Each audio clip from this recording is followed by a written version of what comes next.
Good afternoon, folks. Robert Chappell here, Executive Editor, Madison365, with your daily update for Tuesday, January 25th.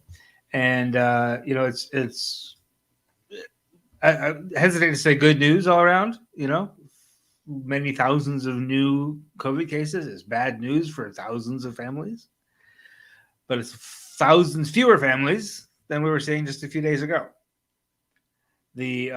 In terms of the actual numbers of cases that are being identified each day, that are being confirmed each day, if you look at this graph here, it's like almost straight up through the first part of the month.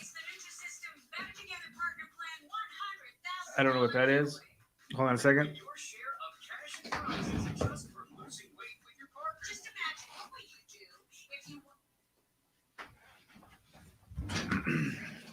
So this is something you should appreciate about Madison365.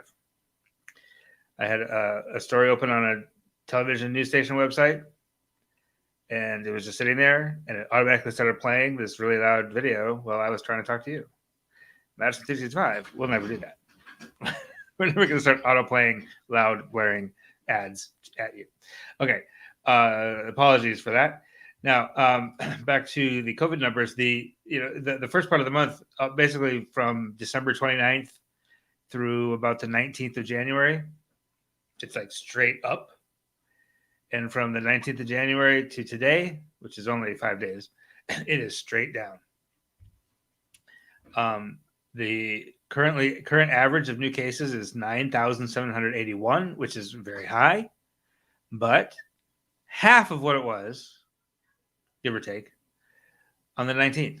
The 19th was 18,877 per day. And now it's back under 10,000. That includes 5,768 new cases confirmed today, which is about the same as was yesterday, which was a Monday. Mondays are always lower.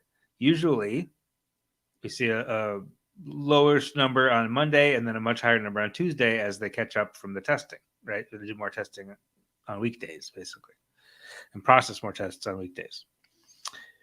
So I would anticipate that 7-day average to continue to fall. It's 2,000 lower than yesterday even, so it is falling rapidly. The number that's falling, but not falling as rapidly. This is another one that is the line on this graph from about the 23rd of December until the 7th of January, like the 10th of January, is almost straight up. And since the 7th of January, it's been coming down, but not nearly as steep. Okay, that's the positive test rate. We're now at 24.6% of all the tests in the past 7 days have come back positive. That's still about 1 in 4. That's bonkers, crazy high. Like, we want that to be 3%. You understand? Like 10% was bad. Our peak in 2020, at the height of the worst of this in November of 2020, was 17.5. And we've been over 20 for almost a month. Since the 29th of December, we've been over 20%, which is insane. However, it's on the way down. At this rate, it'll take another month or 2 months to get back down to 3%. If it does that, I don't know if it's going to. It may level off at some point. But again, headed in the right direction. The other number that's headed in the right direction, continuously in the right direction, which we've seen over the past week or so, is hospitalizations. We're down to 1,900 currently hospitalized, which again is high, but that's 322 lower than a week ago. That's a massive decrease. I'm going to...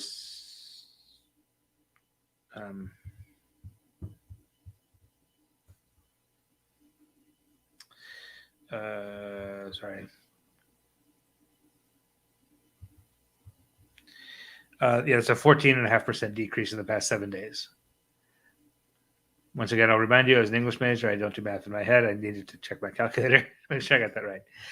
The ICU population also down by 78 in the past 7 days to 387. That gives us 103 ICU beds currently available. Not enough. right? That's not very many ICU beds for the entire state of Wisconsin. And we're still seeing, massive backlogs in emergency departments, understaffing, short-staffed, all sorts of problems in the hospitals. But that was down to 39 at one point, right? So things are looking better. The future is looking better, even if right now things are still rough in the hospitals. The ICU beds are opening up. We're not having as many people, not having as many admissions for COVID-19. Now, the one number that is going up still, that we knew was going to go up, this is not a surprise, right, is the death average. 88 new confirmed deaths today. 39 is the 7-day average now. That's a lot. The leading cause of death in Wisconsin is heart disease. That's 31 deaths per day in Wisconsin. So 39 deaths per day is a lot. And that, again, reflects really what was, that's 39 deaths that are confirmed each day in the past 7 days. To confirm a death takes weeks. So what we're looking at is 39 deaths a day that were happening a month ago, roughly, when the daily average cases were like 5,000. So what we're really seeing is, back when there were about 5,000 new cases per day, about 39 of those ended in death. It's a little bit less than 1%. So when you're looking at 18,000 new cases every day, 2-3 weeks from now, we'll start seeing those deaths be confirmed. It could be 100 a day. I hope it's not. I hope that a lot of that Omicron surge happened in vaccinated people, and allegedly Omicron is less severe, whatever that means. So we're hoping to see less than 1%, maybe even like 0.5%, 0.7% of fatality rate, which would put the death average, the peak death average in the 50s or 60s. Might even be lower than that. I don't know. Cross your fingers. We'll see. But even as cases come down, deaths are going to go up for a couple more weeks, and then the deaths will start to come down to reflect the lower numbers of cases. Okay, does that make sense? Now, will this continue? This is all pretty good news. Will it continue? All the UW campuses started up today. So you get massive influx of young people into communities, into close quarters.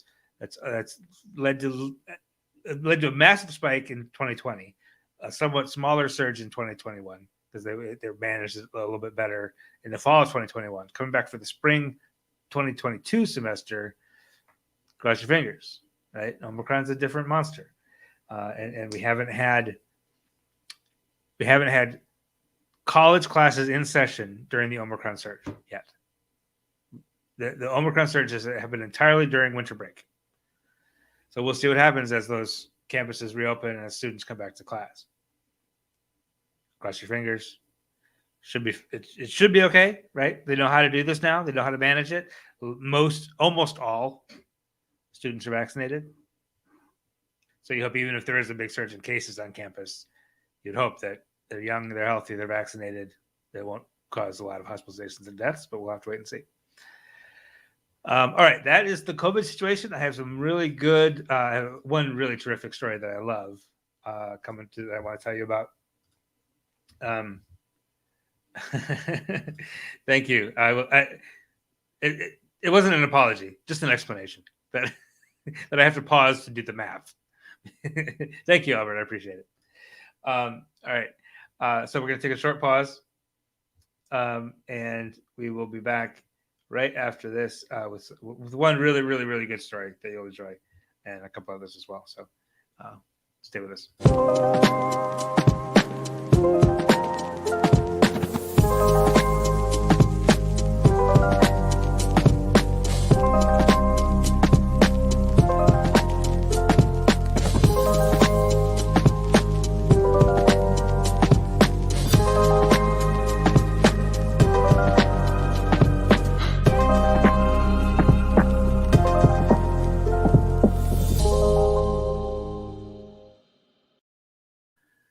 All right, thanks for sticking with us. Now, you might remember the story of Kao Li Yang, who was a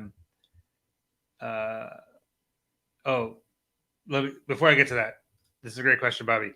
Is the drop of cases real because the numbers are artificial last week? This is a great question. They were really the to answer your question the simple way. I think the drop in cases is real. Okay, the data backlog was really just one day.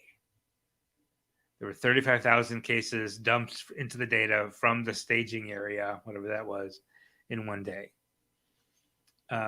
which affected the 7-day average for the next 7 days. I don't think that affected the day-to-day numbers the rest of the week. So the rest of that week, we went from 35,000 that one day to like 15,000, 18,000, 13,000, 11,000, and then it just trended down after that. So that one day of 35,000 threw the 7-day average off. So the drop in, but what happened with that then is yesterday's 7-day average was 11,000 because the 35,000 day fell off, right? So it fell from 18,000 to 11,000. Today, the 7-day average falls from 11,000 to 9,000, where that data dump is no longer in play. So it is my suspicion, my interpretation, that this drop in cases is real. So I hope that helps. It is possible that some of the, like Tuesday, Wednesday last week, we're still seeing from the backlog, but I don't think so. It's a little bit hard to say, but to answer your question, to go from 11,000 cases on Friday to 5,000 cases today, that's real. I don't think there's a question about that. Okay, now back to Kaoli Yang, who was she is a doctoral student in neurosciences here at the University of Wisconsin in the working with the Alzheimer's Disease Research Center, and a researcher in neurosciences and getting the PhD. She's from Madison. She's Hmong. And she was nominated by the University of Wisconsin for a fellowship from the Howard Hughes Medical Institute, and that a fellowship that targets underrepresented populations, Black, Latino, etc. But was told she couldn't even apply for that because because Asian is not underrepresented in the sciences, and this Howard Hughes Medical Institution only uses federal government categories of people. So Hmong, Filipino people who are routinely marginalized and underrepresented are sort of lumped in with all other Asian people who, technically speaking, if you look at all Asians, which includes South Asia, Japan, China, etc., the number of people who have PhDs in scientific fields is proportionate to their population in the United States. But that doesn't take into account that a Chinese person or an Indian person or a Pakistani person or a Vietnamese person or a Hmong person have very different experiences, right? So as a result of that, she posted that on Twitter for her 22 followers, and it got retweeted 2,000 times. It just went viral. And she has, first of all, Howard Hughes Medical Institute changed its policy and offered her the opportunity to apply. She declined. She said, no, thank you, it's fine.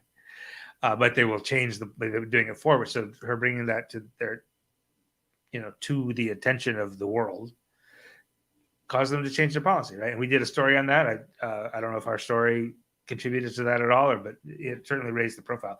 But what she also found is some friends. And going viral on Twitter like that, she caught some wind of some other Hmong people in the neurosciences and in the biological sciences, and she got to know people, and it was a networking opportunity. So she has now created a new Twitter account called Hmong in Bioscience, and where she's posting profiles of Hmong people who are working and researching in the biological sciences. I don't have this on the right slideshow yet. There we go. And this is Dr. Tuia Vu at the University of Michigan, at the University of New Mexico. He's a Hmong neuroscientist. She also has one other one up right now and two others coming. But it's an opportunity to not only highlight current Hmong people working in biological sciences, which there aren't very many, but to also remedy that situation by providing some representation and providing some inspiration for Hmong young people who might be interested in math and science to go into the biological sciences. It's a very good story.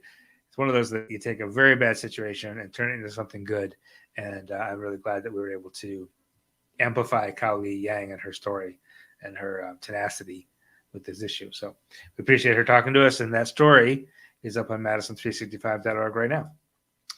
Also today we have a partnership that we announced, or that this company up in Stevens Point announced, Siren Shrub. Do you guys know what a shrub is? It's not a bush. It's a beverage. It's like a mixer, right? You put like an ounce of a shrub into your cocktail or your sparkling water or whatever. But it's apple cider vinegar and some cane sugar or maple syrup and some fruit infusions. And apparently it's good. I'm going to try it. This is not a thing I'm familiar with. But this company up in Stevens Point makes these, like hand makes these. It's a woman-owned company. It's Wisconsin-based. But they're coming out with a special limited edition. They're only making 150 bottles of this. I'm going to get rid of my thing here so you can see the whole bottle. But it's a special edition cacao nib shrub, sort of chocolate-ish flavor, right? And they are doing this for Black History Month to support, and all the proceeds will go to sponsor and support the Black Oxygen podcast. Because they want to promote and bring the Black Oxygen voices of Angela Russell, the host, and all the people she talks to up there to Central Wisconsin. You can get that. You can get their shrubs in Madison at Willie Street Co-op, and there's a few other places around the Madison area. You can get them, and all across the Midwest, frankly. So if you go to Madison365.org right now, that story is there along with the link of where to buy. You can buy them online starting February 1st, and get something cool and support Black Oxygen. Finally, today, the Foundation for Black Women's Wellness is launching the third year of its Project Live Well. It's a year-round, year-long series of fitness, nutrition, and healthy living classes designed to elevate the health and wellness of Black women in Madison. Lisa Payton Care, you can see right here in the middle of the front row. I don't know if you can see Lisa there. She started Black Women's Wellness Day back in 12 or 13 years ago now, and it has become this huge organization and is doing these year-long things and going into the third year of this and supporting Black women's health. So that story, Angelica Usri, our reporter, has that story for you at Madison365.org right now. So have a wonderful evening. That's all I have for you. We will continue to watch these numbers. Hope they continue to fall.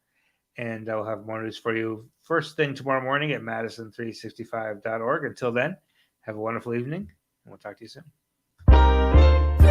This is 365 Media.